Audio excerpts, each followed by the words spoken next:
Well, hello everyone, and welcome back. I hope everybody had a great time at the boardroom workshops.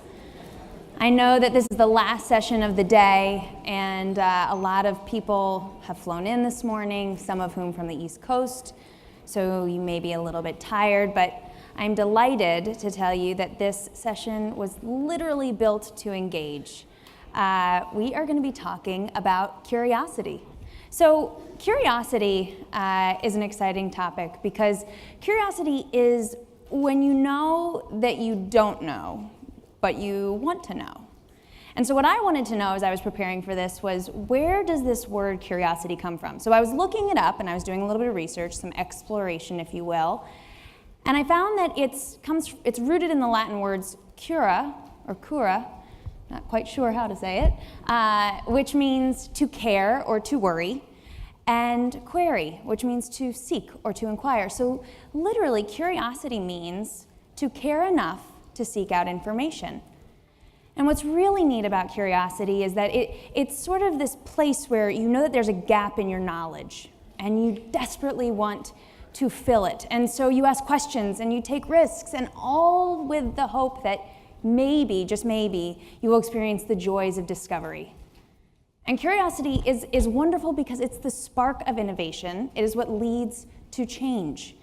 Many of you are aware that earlier this fall, the United Nations released or adopted the Sustainable Development Goals. And they are an ambitious roadmap to really a better world. And it's going to take about 15 years, they predict, and to accomplish these goals. And they're huge and lofty goals. And curiosity is going to be critical in terms of accomplishing these things.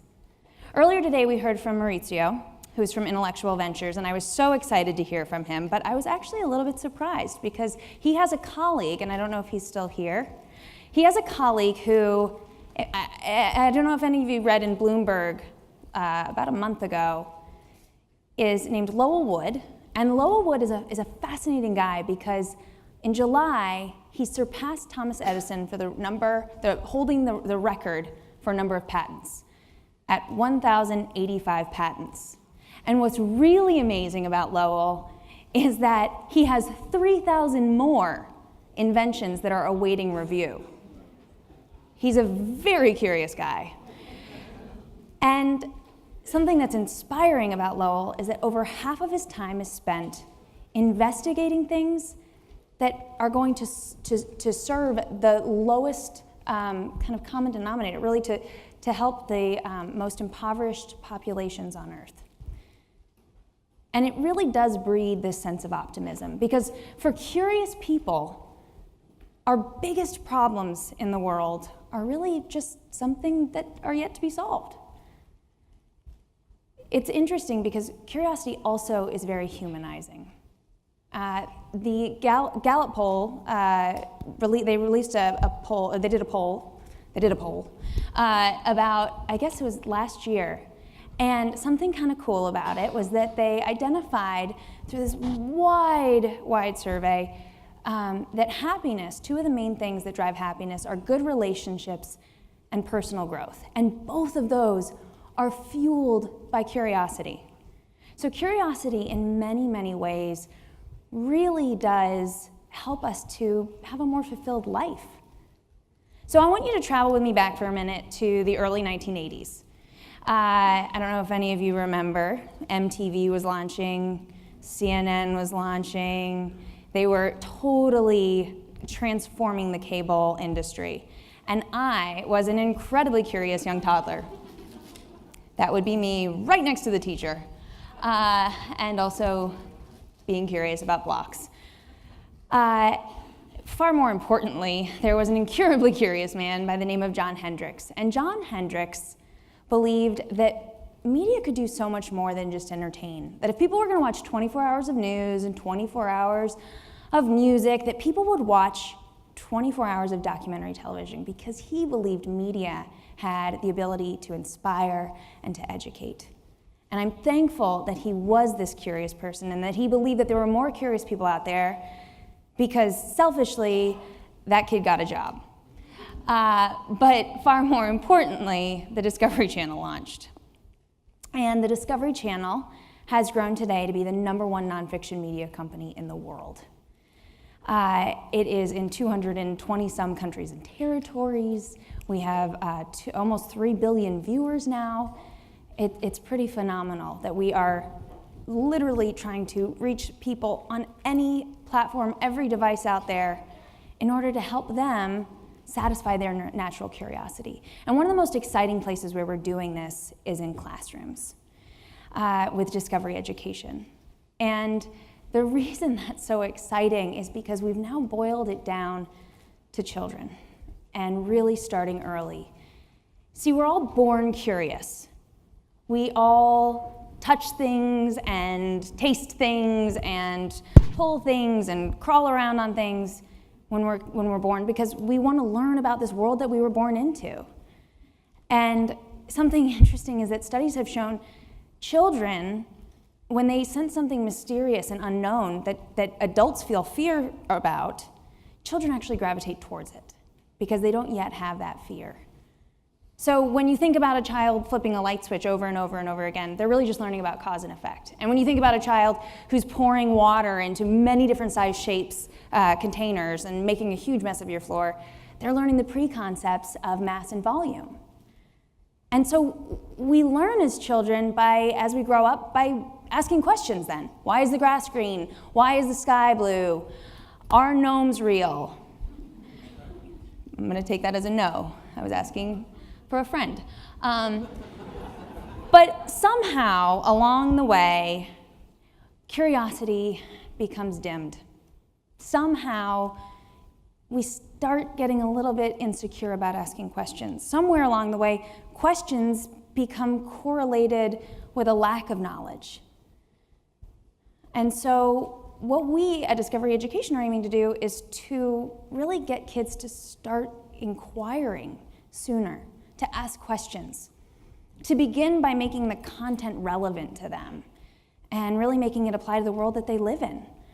And so, and hold on, let me click that. Because what we want to do is we really want students to better retain content.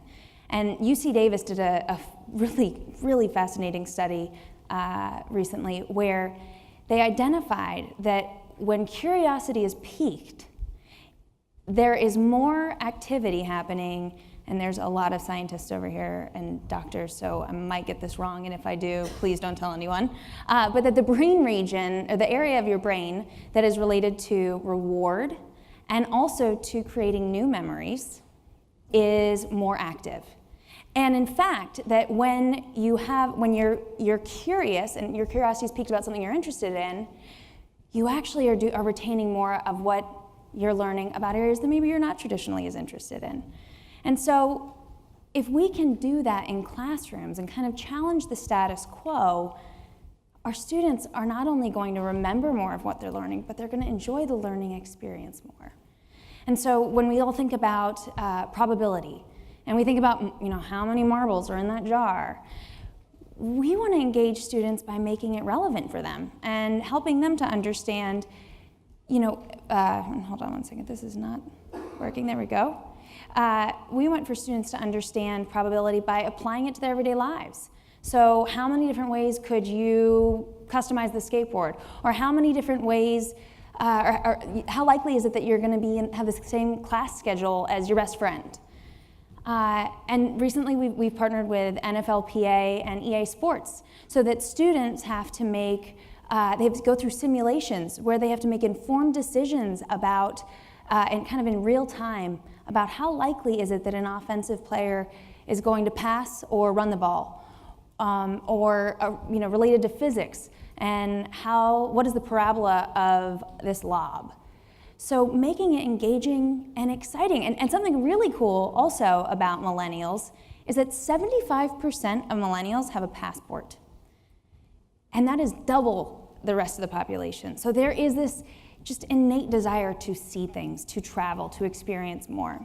And so we do virtual field trips where we want to take students to places virtually that they might not be able to go, to Kilimanjaro, to the Arctic tundra, to the Googleplex to see what computer science feels like and looks like, to an Alcoa plant to do live, real-time experiments in the classroom that relate to what they're doing in manufacturing. So as we think about curiosity, it is a critical thing for problem solving.